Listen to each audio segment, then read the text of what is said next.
Well, hello and welcome to Channel 51 News. I was going to bring Josh in, but I'll just start on the single to welcome everyone who hasn't seen me for a few weeks. I've been overseas, travelling to Southeast Asia and spending a few weeks in beautiful Vietnam, and what a trip that was. A lot to talk about and a lot to see when you go from north to south and then to Phu Quoc Island. At the end of it, it's like a tale of five different countries in one. But today, what we'll do is we'll get into a bit of a wrap of the news of the year, not without going through some of the important stuff for today, and get a little bit of perspective across the Pacific as I speak to Josh Bernstein about the work that we've done this year and, of course, where we lie ahead of 2026. So let me bring Josh in for you right now. Josh Bernstein, welcome back to Channel 51 News. Good to see you. Good to see you as well. Great to be back on the program with you, and glad you had a good time there out in Vietnam. Well, thank you. It's nice to get away. And then when you get away, you don't realise all the things that you like about travelling and equally don't like about travelling. There's nothing worse than having to queue up for hours at airports with baggage and whingy kids, etc., only to cram yourself into a sardine can of an aeroplane. Mm. But let me tell you this. We were warned about a visa scam at the Vietnamese International Airport upon arrival. And so you prepare just in case these things happen, but you never realise when it actually happens to you. So the four of us, I went with my two young kids and my wife, and we went finally through immigration as we landed. It must have been an hour and a half wait. We've already missed our connecting flight, and we get to the front. And we all go through, and then the person doing the stamping at customs or immigration or whatever says to my wife, points to this visa form and says, "You've got this wrong." And it turns out what he said was that you've put the wrong gender on your form.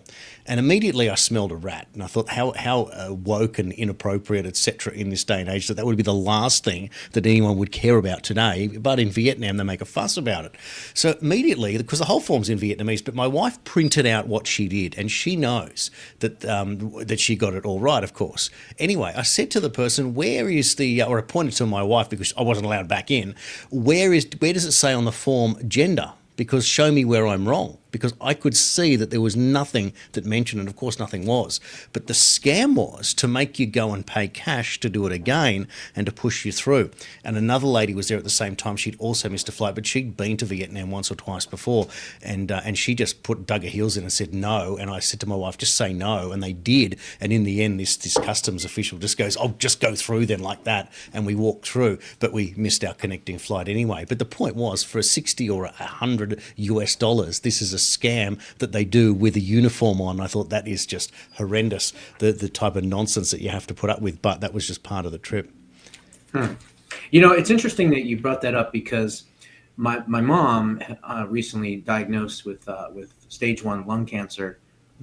She's doing okay, and Yeah. it looks like it's very treatable. But I brought her in to the hospital yesterday to do some tests, pulmonary tests and things like that. And so she filled out all the information, and then she actually brought it to my attention. She goes, "Josh, look at this." And so I'm looking at the form, and she's Jewish, I'm Jewish, right? And it said non-white on the form. I mean, we're about as Caucasian and white, Wonder Bread as you can get. But Yeah. it was weird that the hospital actually put non-white on the form. So it's very strange that they do these weird things with gender and with race and orientations and all these just strange things. And like I said, I mean, we were both kind of like shocked, and I don't know why they did it. And she reached out to them, and they wouldn't give her an answer. So we'll see what happens with that. But it was very strange. Well, there's two white people. Let's just look at that for a second. Are you meant to be offended? Are you meant to be somehow feel like you're getting a special pass? Or do you feel like that you're now in a subclass of citizen if you are somehow determined to be non-white? Is that a weakness of character, a weakness of skin colour, an opportunity to be given some form of concession? That doesn't make any sense to me, to discriminate on the fact that we consider you that you're not of pure whiteness. How weird. It is weird. And I'm wondering if maybe the hospital was trying to make some type of, diversity quota or something. I don't know. It doesn't make any sense. So I was kind of, just taken back by that. I've never seen that before. Anything I've ever filled out, anything that anyone else that I know in my family has filled out, it's always said Caucasian.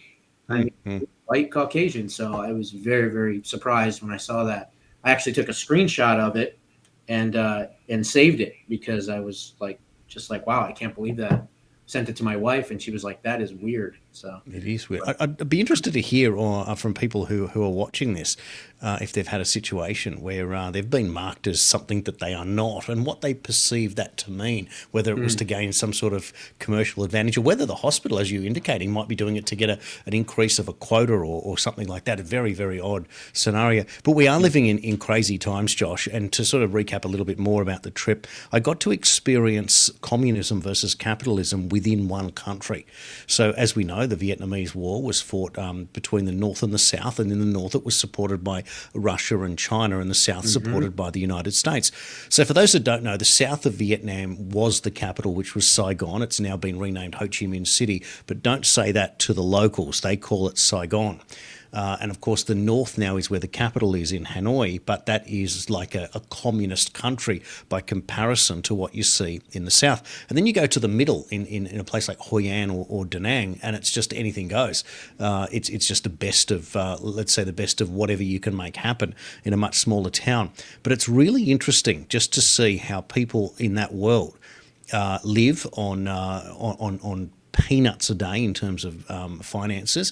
They virtually all drive mopeds. We have video of 4 or 5 people crammed onto a moped driving through the city. It's a 150cc motorbike with a floor on it, a moped, and they're everywhere. And you can buy them for about 1,500 Australian dollars, whereas a car would be 40,000 Australian dollars for something very basic. wow. So it's very, very lopsided there. So everyone's on mopeds, and the traffic's 7 deep, 100 in a snake, and I've got so much video footage of what's going on. But no one ever seems to hit.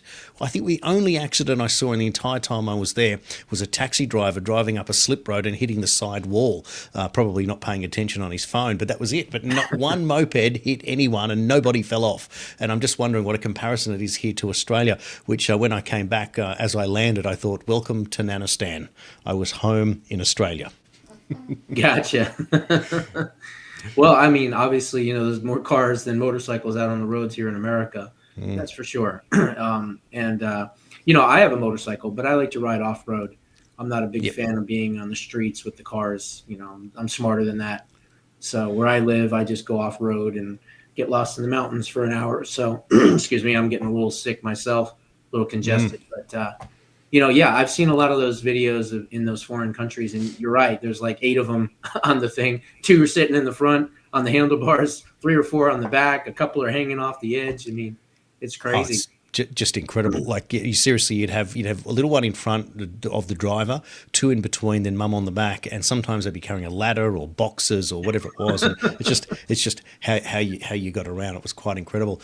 Josh, given we're getting close to the end of the year, we might squeeze one or 2 more shows out in that time. I thought it might be good just to sort of have a bit of a recap, and at the same time just cover off on some of the seen over the last week or so. And I'll just read them out and then we can get stuck into it. But first of all, the big one is birthright citizenship in the United States. That's coming back again, which is worth talking about. Also, an interest rate cut today, the 3rd since President Trump took office earlier in the year. COVID vaccine deaths in children being investigated by the FDA.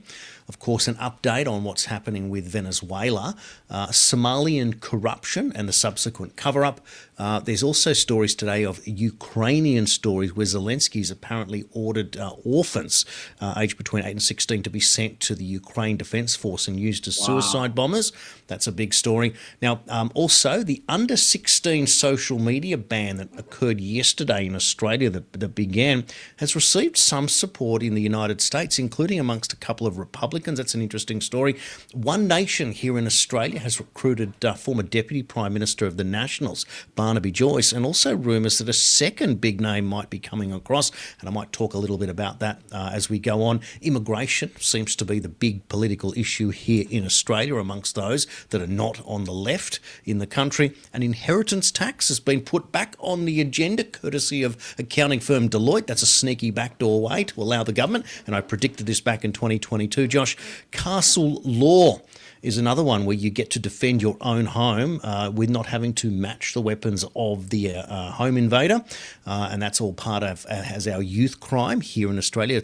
Governments are starting to get tough. And I wonder if that's because we're talking about castle law. That's why all of a sudden state governments are starting to crack down on youth crime. And also as silver has gone over $60 an ounce, that's 93 Australian dollars.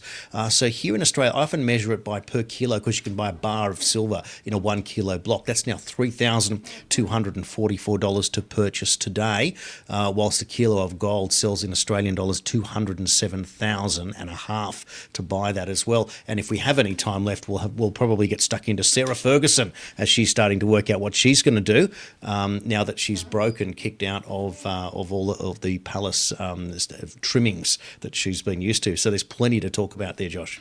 Yeah, I think that's the first time in 5,000, close to 5,000 interviews that I was hit with 21 or 22 or 23 topics in less than 3 minutes. So good job on you. It really just depends on which one you want to hit first. You can give me one of them and I'll do short answers back. Whatever you want to do, I can cover it all. So. Well, let's talk, like from a simple point of view, birthright citizenship, juxtaposed against here in Australia with immigration being the same problem over and over again. And it's interesting that it ties in with the rate cut in the US, which is obviously designed to stimulate the economy in the US. Your official interest rate matches ours now. Ours is 3.6 and yours is now in a range of 3.5 to 3.75, which doesn't mean a hell of a lot, but it basically means that at official levels, they're paying the same price for money in the US as in Australia. So that should weaken our dollar should strengthen it a little bit because the money will sort of even out a little bit right there. So that'll be interesting to see what our dollar does, but it's largely irrelevant. It's about making the cost of a home a little bit cheaper and the cost of borrowing money.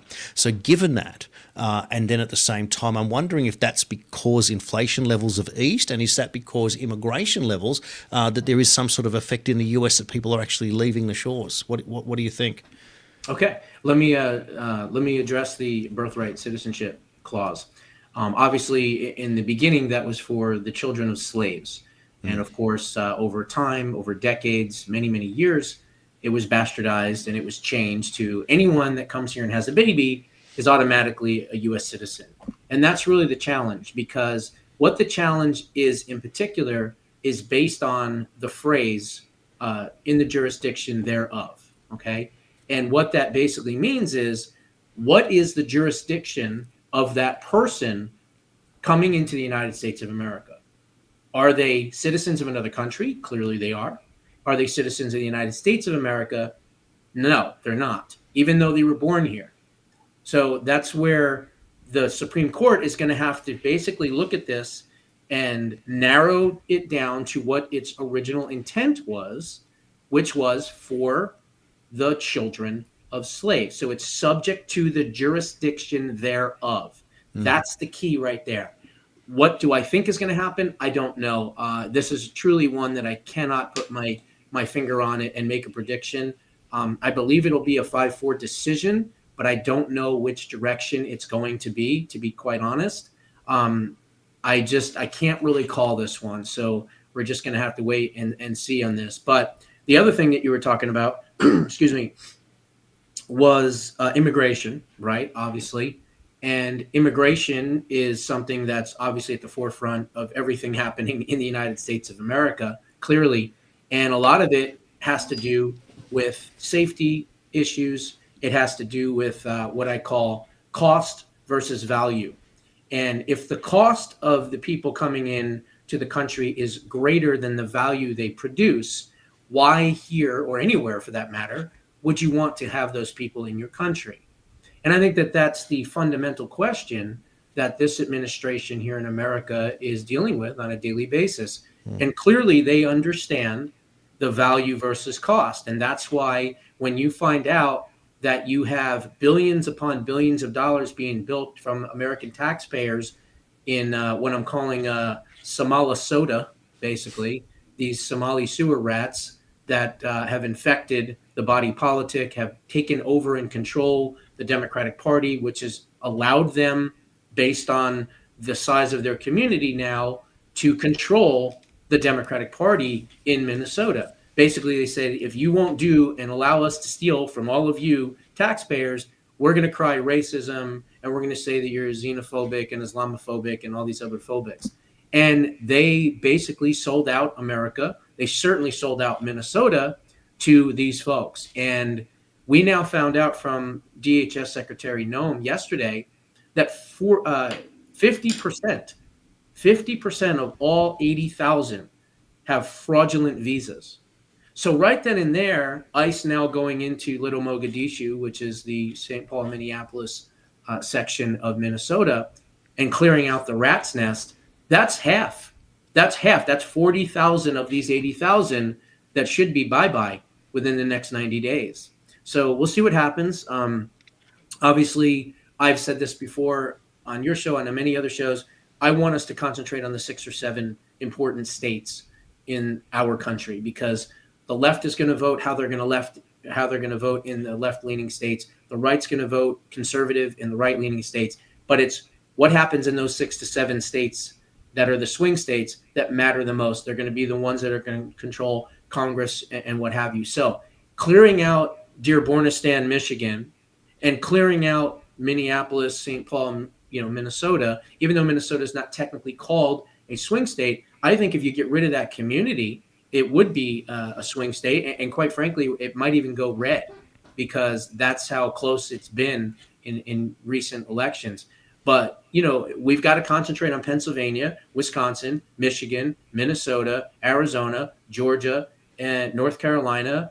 And I guess you could count New Hampshire in there as well. And as long as we clear out the illegal aliens from those particular locations before we go into New York or LA or Chicago or New Orleans or any other place, we concentrate there, and we're going to be in a much better situation for the midterms. So how did a Miami mayor switch to Democrat yesterday? Is that a result of the policies going on or something completely different?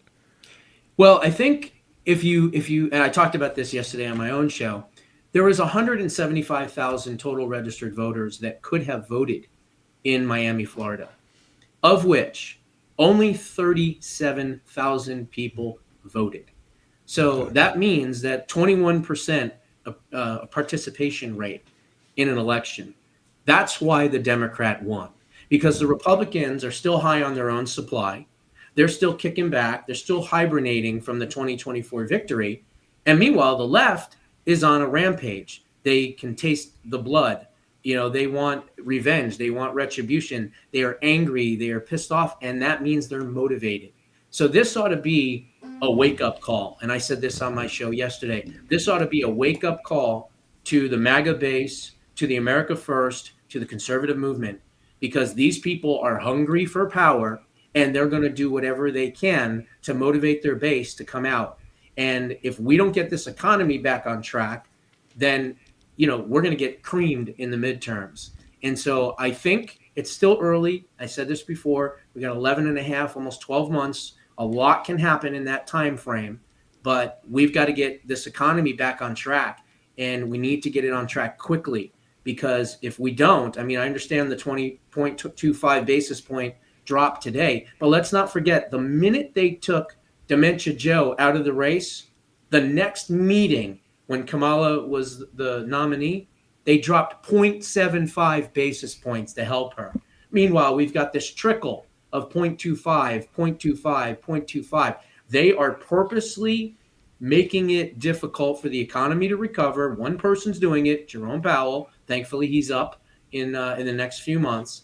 But we've got to make sure that this economy comes back, because people don't care. I said this last night. Our impatience is going to lead us into communism if we're not careful.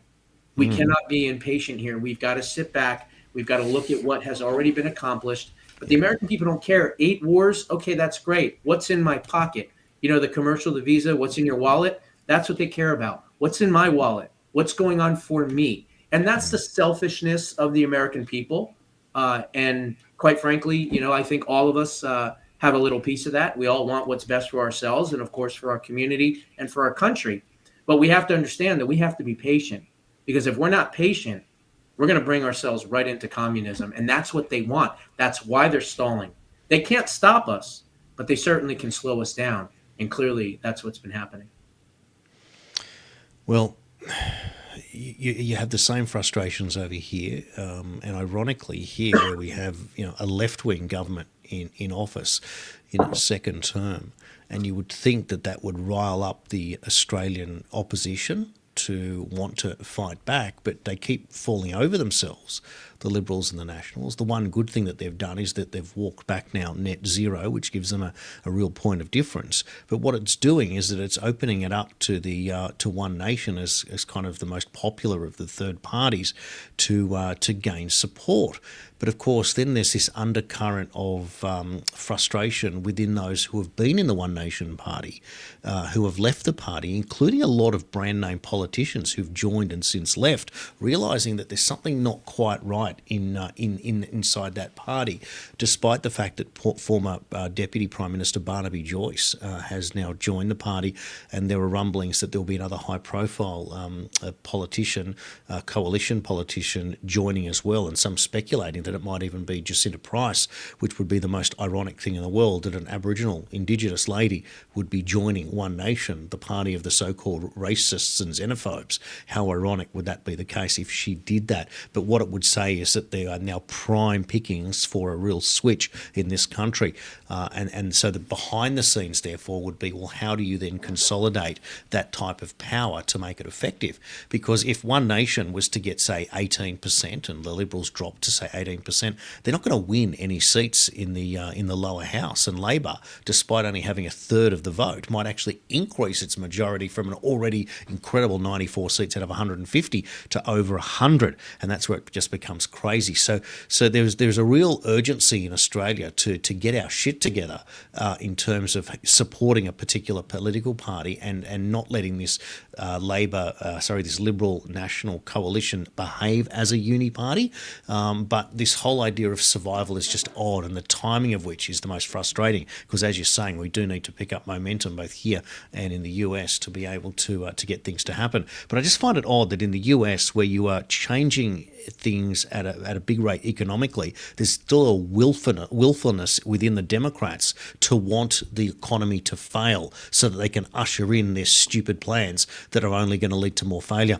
Josh, let me paint a quick picture. In Vietnam, we go to the most beautiful place called Ha Long Bay. It's one of the 7 extra natural wonders of the world, this beautiful, beautiful bay. And we're driving in on this long coach ride, and we finally enter the area of Ha Long Bay. And suddenly we see all these rows and rows and rows of 3-4-story French colonial-looking modern buildings, like row after row after row of these things. And it turns out they're all empty. Part of them have been completed, some haven't been completed. The area looks like a bomb site. And I'm talking about, avenue after avenue after avenue that should be looking like, Santa Monica, or here in Australia, we might think of Sanctuary Cove or something like that. And it just looks just horrific. And so my first thought was this a failure of communism, given that we were in the North Vietnam? And where does all the money come from to build it, only to leave them vacant and rat-infested? Now, when we go down south to, on the way to Ha Long Bay out of Hanoi, there was 2 strange cities. One was what they called, they didn't call it a 15-minute city, but that's what it was. It was a self-contained middle-class area. Again, lots of these houses in rows, three or four schools, a university, shops, etc. So it could behave and be considered like a 15-minute city. Of course, it's not walled off or anything, but that was the idea. And there was not much said by the tour guide, and that was my first thought. And he says, but there's another one I'm going to show you down the road, 10 minutes down the road, and there it was. 4-story buildings, that sort of modern French look, etc., a bit like what you saw in China with these cities. And he said 90% vacant. And at the same time, they were selling for US $2 million per unit, per apartment. And I thought, who in Vietnam's got 3 million Australian dollars to buy one of these things to live in? And that's the point, because 90% of them are vacant. And I said, well, is that a failure of communism, that they just artificially do this? Is it a form of money laundering? The only thing the tour guide would say is that he would allude to the fact that it was gangster money. That was about as far as he wanted to go on it. But when you link that money to communism, etc., you have these false economies and you have all this vacancy. You've got millions of people looking for somewhere to live, despite the fact that there's no real homeless crisis in Vietnam, but around the world, beautiful homes being built, nobody in them, and an artificial price structure. Yeah, that tells me a couple things. Tells me that those beautiful French buildings and all that are 90% empty. But in the south, in probably in the I'm sorry, in the northern side, they're probably going to be occupied by Chinese dissidents, by people that are multimillionaires and billionaires in China that are now going into Vietnam, into the north, and basically taking back the country, through Belt and Road initiatives, perhaps, or debt trap diplomacy, or just controlling the government. That's what it seems like to me. It also reminds me a lot of Pyongyang, the capital of North Korea. Now, I've never been to North Korea, but I've seen lots of videos. I've done a lot of extensive research on it. It's basically an absolutely drop dead, pristine, clean, gorgeous city with huge skyscrapers and big buildings and really nice, restaurants and things like that. But it's all a facade. It's all empty. You go into the grocery stores, it looks like there's fruit in the window. You go inside, it's fake fruit. Okay. You go into the buildings and things like that. There's people that are guards in there. What are they guarding? There's nobody in the place. Yeah. So in other words, it's to the outside world. They want you to think that, oh, look at this big, beautiful city that's flourishing and rose gardens and yellow brick road paths and all this other stuff that they have created as an illusion, okay, as an illusion to the rest of the world to say, look at how beautiful Pyongyang. And meanwhile, if you look at a map of North Korea and South Korea at night, you can clearly see South Korea completely lit up, and North Korea, it's dark. There's no electricity. There's a little tiny bit, and that's just on Kim Jong-un's palace, more than likely. The rest of the whole entire city gets completely dark. Those folks are in the dark at night, every single night. And so it just goes to show you that in communism, it has to portray something that it's not, that we are wealthy, that we're lucrative, that, we're doing great, but you're not doing great. And that's the one thing that the communists are good at. They're good at deception. They're very good at deception, and they're very patient. So that makes me think that what's happening in North Vietnam is similar to what's happening in China and North Korea. There's obviously the communist influence and ideology that has overtaken that area of Vietnam, and I think people should be worried about that.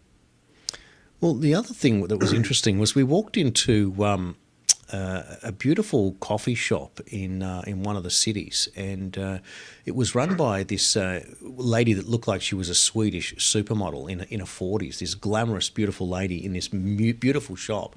And I asked her, "Why are you running a coffee shop here in Vietnam?" She said, "Oh, I did it 6 years ago. Moved over with my family, my young kids, and we do this. And we don't own property. We decided we rent a beautiful big 3-story home for something like $1,200 a month or something like that. So quite cheap, and we live this lifestyle." But it just didn't fit. It was a very odd thing because you can't own property in Vietnam. You can own a unit, but you can't own the land, and that's the same as a lot of Asia.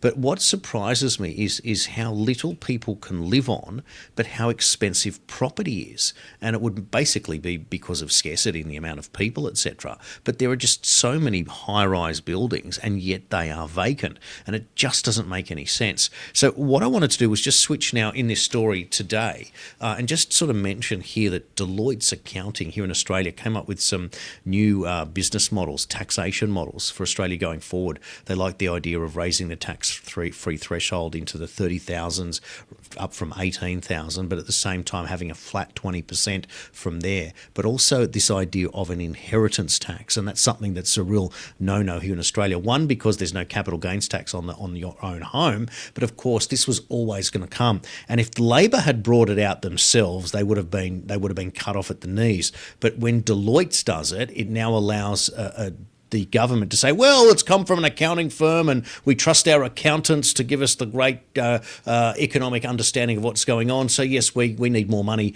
to pay off debt, and we're going to do that by taxing those that own property. And I just think that at this time when people are struggling to get into a home, the last thing they need to do is know that the government, who is already partnering with people to get in at 50%, now wants a 10% cut on the way out. I just find it absolutely offensive, and something that I'll be raising a motion in my my branch in February when we return to put a kibosh on inheritance taxes going forward. I just think it's a no-no. What are your thoughts, and do you have one in the US? Yeah, I mean, we had that as well. It was called the death tax for many, many years. In the Trump one administration, they eliminated that. And, obviously the Auto Pen administration tried to bring it back, and we fought against it. But yeah, you should never have to pay taxes after you die, and also your relatives. I mean, they worked and they did whatever they did to make money and to create a nest egg for when they leave this earth, for the next generation, for their children, their grandchildren, whatever it may be. Why should those folks be punished? You know what I mean? Why should there be a tax on that? And I think it's barbaric, number one, and unfair, number two. So I do hope that Australians will fight that. A lot of times, not just in Australia, but in other countries around the world, when the government tries to tax the people without any type of representation, just taking their money based on their hard work and efforts, the people will revolt. And typically that's what happens. So I would love to see a revolution based on that alone in Australia. But the bottom line is, you got to control your borders, and having people coming into your country that are not vetted, and things like that. It's dangerous. I mean, look at Europe. Europe is completely changed. President Trump is finally calling them out, saying, look, you're not going to be an ally very much longer if we can't trust you and your borders. He's putting a lot of pressure on Brussels. He's putting a lot of pressure on the EU. He's putting a lot of pressure on the UK that they need to change their ways, not to mention the fact that they are completely anti-free speech now, which is terrifying. And even in South Korea, the new government is very close to the Chinese Communist Party now, where that was not the case for many, many decades, many, many years. South Korea was not. They were pro-America, pro-West. This new guy had the Chinese help him get into power. There's no question about it. And so I worry about that as well, especially with 50,000 American soldiers stationed in Seoul. So. Well, Viktor Orban came out last week and said that he does not support the idea of the EU saying that you must have a minimum intake of migrants or pay a price if you don't. And he said he's not going to abide by either of those. So, a line in the sand has been drawn. And, of course, that's been backed up by what you said there by President Trump. And it's just astonishing because here in Australia, of course, the numbers of immigrants is the thing that's turning people off amidst, a cost of living and a housing supply crisis. And at the same time, then you sort of inch in and go, well, if you're lucky enough to get into this Ponzi scheme, we're going to tax you on the way out. And you just wonder how it is that people seem to go along. And it's this, I call it a weakness of character to somehow think that just because they're the left wing, that they've somehow got your best interests at heart. But only if you can prove yourself to be a victim, somebody who is weak or in need of government support, and therefore the government will come and will give you a nice pat on the head. Here you go. We're going to give you a little bit of this to go along with your life. You will never get more for yourself from a government than you can do for yourself, if that makes sense. Absolutely true. Yes. And so it's not possible economically. You just can't create, or money can't grow on trees in order to finance that, even though it seems that they do. Certainly in the Somalian community over there in the US, where this autism scam, where there was $2 million in a fund that blew to $400 million. Imagine claiming and being told and being set up to claim that your kids are autistic to gain funding, not to treat them, not to do anything with it, but to pocket the difference and then to provide a kickback to the person who set you up with this scam, and to think that that's okay. And at the same time, here's a story that popped up in the Gateway Pundit. This Somalian chap who 14 times had been let off, Somali migrant who were let in by Obama, he recently caught raping a woman on the steps of a church in Nashville and been let out 14 times. I mean, it's just a sickness that these left-wing judges, and I tell you what, the Gateway Pundit went up and photographed all of the judges that had let him off previously to sort of give you an idea of what's going on. Representative Andy Ogles is an absolute patriot, and he did exactly what every single member of Congress should be doing, which is to expose these radical left-wing judges. And that's what he did. He put their pictures, he put what the crime was when they were released, and then, grand larceny and, public intoxication, indecent exposure. I mean, he lists it all. Yep. And I want to take it a step further. And I created something called the Jail Act and Judges Accountability, something I can't remember what it was exactly. But anyway, the Jail Act would be that Congress would introduce this, and whereby if they released a violent criminal, a repeat offender, and that person that they released goes out and causes whatever crime it is that they committed, that judge is held criminally reliable as an accessory to that crime. So, in other words, if a judge lets somebody out and they go out and they murder someone, that judge has now an accessory to murder charge, and they need to be criminally prosecuted based on that. And I tell you right now, you pass something like that, I guarantee you these judges are not going to be letting criminals out because they have no skin in the game. If they had skin in the game, they wouldn't do this. But they don't have accountability. They don't have any skin in the game. So then they can just serve their left-wing woke masters and say, well, we believe in giving someone a 14th chance. Yeah, the other 13, he didn't do the right thing, but I got a feeling on this last one, he's going to do the right thing. And then they let them out, and then they cause havoc and crime, and they kill people, and the judges have no responsibility. That needs to stop.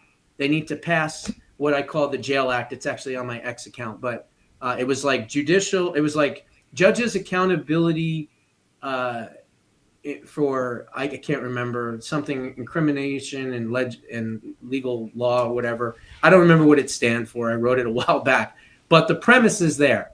If the judge lets you out, you cause a crime, they're responsible for an accessory to that crime. And that's really as simple as it gets.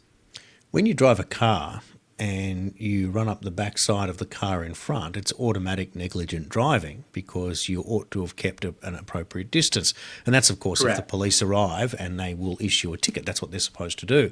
If you drive over the speed limit and don't hit anyone, you get booked for speeding, and then you can also be charged, depending on that speed, for negligent driving, reckless driving, etc. So therefore, you would have to argue that if a judge is letting somebody out and those crimes are escalating, and the person has been appropriately admonished in the courtroom at the very least before you let them out, that there has to be some form of negligent judging or reckless judging on behalf of these judges that are letting them out. That's where I go there. So whether or not you fine the judges, or whether or not you penalise them, or whether or not you suspend them, I suspect that suspending them and maybe sending them to a victims, some sort of victims group to listen to what's actually happened on behalf of these criminals and make them sit through that for 6 months might make them different judges, Josh. That might be another way of practically doing it, because we're meant to be re-educated when we don't go along with a democratic government that insists on censorship. So maybe we can do the same to the judges. They can listen to us for a change, because that's what they're meant to do, is represent the people. Well, you're much more kinder in your approach than I am. I don't believe in timeouts. I believe in criminal prosecutions. So I would rather see them criminally prosecuted, not for that crime, but as an accessory to that crime, which would still be a substantial penalty and or jail, because that's the only way they're going to wake up, because otherwise they don't, like you said, they have no accountability, and they can just continue to let these people out. And of course they serve their George Soros masters that make sure and pay for them and their campaigns so that they can stay in power, so they can continue to be soft on crime, so they can continue to not put people in jail and hold them accountable for the crimes they commit. And that's the vicious cycle. So if you do that, you cut off that cycle, and that's what needs to happen. Now, recently, those that knew that we had a home invasion on Halloween in my area. My car was stolen, other things were stolen, etc. I'm happy to report that the culprit has been arrested and has been sent away. A pending trial, so that's pretty good. We managed to replace the vehicle, but we live a very different life than what we did before. Everything is locked up and security cameras installed, etc. So it's unfortunately different at that perspective. Now, when I went and spoke with the local MP in my area, the state MP, I managed to speak to one of the staffers who said, "You're not even the first person today to come in to talk to us about this." And she mentioned, being a Labor person, she mentioned mentioned the discussion of castle law. And I said, if the Labor Party is talking about castle law, the same party that doesn't want any guns in the country, that is a huge shift in the mood. Now, in Queensland today, where it is a Liberal state government in power, and Queensland doesn't have an upper house, so they only have a lower house, so what they say goes becomes law, effectively, they're now introducing ankle bracelets on youth criminals as young as 10, Josh. So this is a massive turnaround. And this also applies after Victoria, notoriously communist left down there, whereas Jacinda Allen, the Premier, unelected, replacing Daniel Andrews, she also pushed for very tough penalties for youth criminals as well. So what I'm saying is I'm wondering if it's because of the talk of castle law, the idea that people will go and apply to carry a gun in their home has been the reason why state premiers are going, well, holy moly, if this is where we're headed here and we're going to get the crazy parties, the One Nations, the shooters and fishers and the other third parties to gain traction, then maybe what we need to do is actually get tough on these criminals. So it's just interesting how self-interest propels politicians to do things in certain ways. So I find that fascinating. But of course, in the US... That is indeed the case. You know, it's NIMBY, right? Not in my backyard, but once it's in your backyard or you've been personally affected, now all of a sudden it's an important issue that you can get behind, right? That always happens. And it happens in Washington too. I mean, Washington is never typically proactive. They're usually reactive. And it certainly seems like in Australia, your government, including your left-leaning government, is obviously not proactive. They're reactive. In other words, when the crime hits them personally, now all of a sudden it's an issue. I don't care about everybody else. They can get murdered in the streets 24/7. That's fine. But if it happens to someone I know or myself, now all of a sudden it becomes an issue. Again, same thing with the Somali situation. On October 1st of 2025, and maybe even earlier than that, but I can document that, I said to President Trump, forget New York, Los Angeles, Chicago, all that stuff.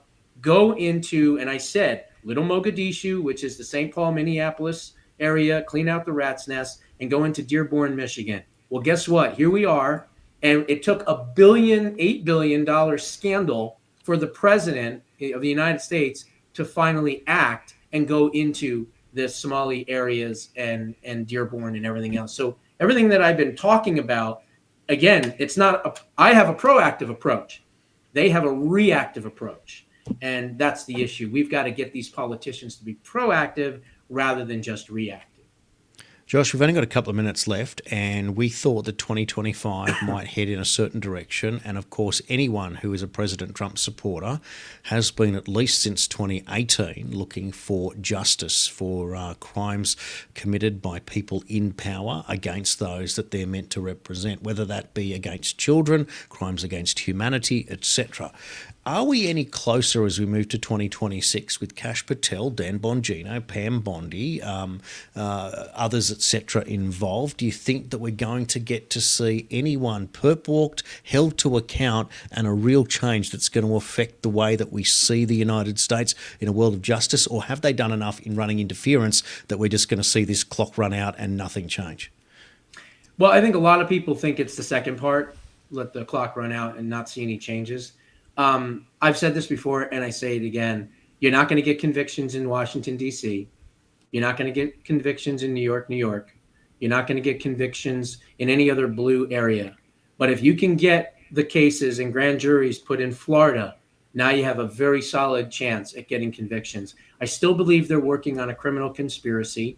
I don't know all the details of it. I think what's happened here is there are so many crimes that have been committed by the Otto Penn administration that they're inundated with what do we even go after and attack first, if you want to know the truth.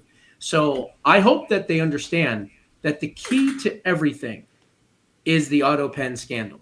That is the key to everything. If you undo that, if you hold those people accountable, number one, they'll never do it again. But number two, that will undo the damage of the last 4 years, a lot of the damage of the last 4 years. Thankfully, they didn't pass any real legislation other than the falsely named, what was it called? The Inflation Reduction Act, which was an absolute joke because all it did was raise inflation. But that's what the left does. They use language, colorful language and things like that to change the narrative on things that are the complete opposite of what they are. But what I'm saying here is that's the key. And then the second one, obviously, would be the criminal conspiracy and the Mar-a-Lago raid. See, I said this before and I'll say it again. I believe the fatal mistake was raiding Mar-a-Lago. Because if they didn't raid Mar-a-Lago, a lot of what they did with Crossfire Hurricane, with the Russia hoax and all the rest of them, those were old. They were already 6, 7, years out. Those people probably won't be held accountable. But as soon as they raided Mar-a-Lago, now all of a sudden the clock started from there. They can be held accountable. And more importantly, if they can create a criminal conspiracy, that has no statute of limitations. I believe they're still working on that. I have heard from my sources that there's going to be a major shakeup after the new year. I don't know who or what person. If I had to guess, it might be Pam Bondi, but I don't know for sure. But I think what has happened is that there's been so much damage. There's been so many illegals. There's been so many crimes in the last 4 years that they have inundated the system with all of these things. And it's making it hard for the Department of Justice and everything to actually get their hands around everything and hold everybody accountable. And of course, these judges, I said this yesterday, Democrats have no power. They don't run the Senate. They don't run the House. They don't run anything. But they have these judges, and these are judicial gnats. They fly around, they buzz around, they make a lot of noise, and eventually they get swatted down at the Supreme Court. So we are winning, but we're winning, and it's taking a long time to win. And that's their strategy. We don't have any power, so let's use these judges to stall the agenda as much as humanly possible, using, of course, Jerome Powell to help keep the economy bad so that we can run on a bad economy and get the American people to make a rash decision to not be patient. And that's why I said yesterday, impatience will lead us, if we're not careful, into communism. And that's the last thing we need. Absolutely. Well, this story here, Children's Health Defence files a citizens' petition urging the FDA to revoke COVID vaccine licences after evidence agency violated its own approval rules. So that's another story that's coming up alongside the FDA looking to remove them altogether. So there's more pressure there. But Children's Health Defence linked to RFK Jr. And of course, there's a lot behind that as well. Tony Lyons, who we've both know and interviewed. I interviewed him recently. We spoke about this in part of his MAHA associations there as well. You can check that out at channel51.com.au. But I find that now that the auto pen has removed Fauci's pardon, and of course, the same for J6. There's got to be action somewhere involving this to be able to hold people to account. But it's almost like, for mine, President Trump is waiting for Democrats to get offside about something before he sticks the sword in to take them down. And whether that be that Scott Jennings recently on CNN was getting Democrats to admit that Barack Obama committed war crimes, is that the game that they have to play with these people, or do you just present the evidence and let the facts lie where they may? The problem, of course, is that nobody looks at facts anymore. It's so divided. And that's the part that I've had a real problem with, Josh, over the last few months, trying to decide what my plans for 2026 will be. I just figure that as hard as you and I have worked at this, and Josh, nobody works harder than you, apart from probably my friend Bruce over in Ohio, who have both inspired me to do what I do here in Australia. But I just wonder if I'm just adding to the noise at this stage as opposed to presenting something, because if no one's listening and if there's so much saturated information, I just wonder what it is that we can do differently that can fill a void in the information that people are looking for. So that's why you haven't seen me since I got back from Vietnam. I'm trying to work out what the plans are, or whether I go in a completely different direction and start doing something more light, more interesting. And a little bit later today, I'm going to talk to Jamie McIntyre about being an expat living in Bali and presenting people with real options if you no longer like living in the censorship state of Australia. Maybe it's an idea to get out. But then again, in Vietnam, if you're a local person, you have digital ID where they scan your face at the airport if you're a local, but not if you're an international. Mind you, I didn't see anyone using them, but it's just interesting how these little things get sort of seeped in under the radar. But I would like to see how you're going to police 99 million Vietnamese who can live 5 on a moped at that sense. But maybe that's the reason that they start there, because if you can round up that type of person and make them comply, you can comply anyone, certainly the soft Australians out there travelling. It's very, very interesting. But that's just my comments for the end of the show. But it's been great to do a big catch-up as we cram as much as we possibly can into less than an hour here on the Thursday/Wednesday wrap-up. Josh, thank you. Absolutely, yeah. And remember, folks, you can go to jbushow.substack.com. It is the best deal on Substack for only $49 for the entire year. That's $4.08 a month. That's actually lower by almost $1 than what the minimum monthly amount is on Substack. You get not only my book for free, a PDF copy of my book, you also get 7 to 10 shows a week. You get all my articles. You get the Thursday night show where you can ask me anything, and you get full access to everything. And like I said, I do a show every single day. I can't stop if I even wanted to. It's in my DNA. I'm a fighter. I don't know any other way. Maybe it's because I'm Aquarius and we're the most rebellious sign there is, and we are the biggest fighters. And the weird thing is that most people that are an Aquarius are actually on the far left.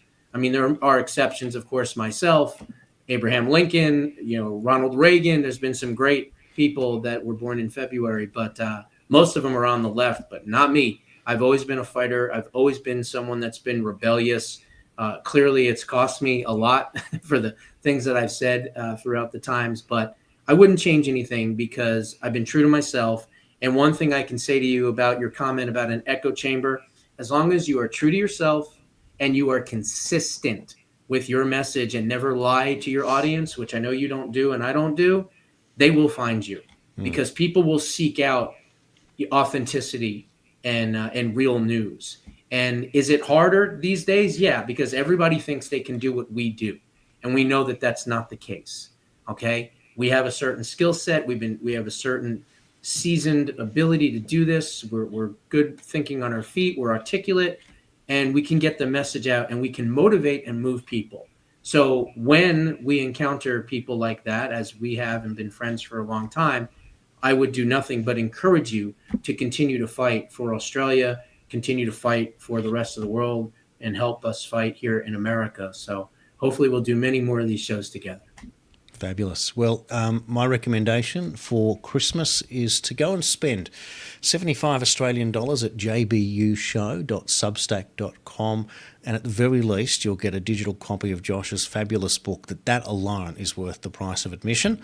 Yeah, because that's a $13 value right there for free. And then that's in US dollars, of course. But if you were to purchase that book to keep, which I have, it's a little bit special for me to have it there, and I can refer to it and, of course, leave it on the side there. But it's just a nice thing to be able to do. It's a Christmas gift to yourself, and at the same time, it sort of propels Josh to even bigger and better heights. So thanks, everyone. Yeah, and I think the hard copies right now are on sale, I think, at $19.99 when they're normally $24 or $25. So they're actually on. I didn't even do that. That's just something Amazon did on its own. So take advantage. And that goes to my audience too. You need extra Christmas gifts out there? Please help me out. Buy a couple of those copies of Preserving Liberty. So. I can't recommend that enough. To support your favourite podcaster with a book that they've put out there is a big deal. It certainly makes a difference, and you'll know it when you read it, and you'll know that you're supporting the right people. So on that note, we'll thank you all. We'll see you all next time. This has been Josh and Jason for JBU Show and Channel 51. See ya.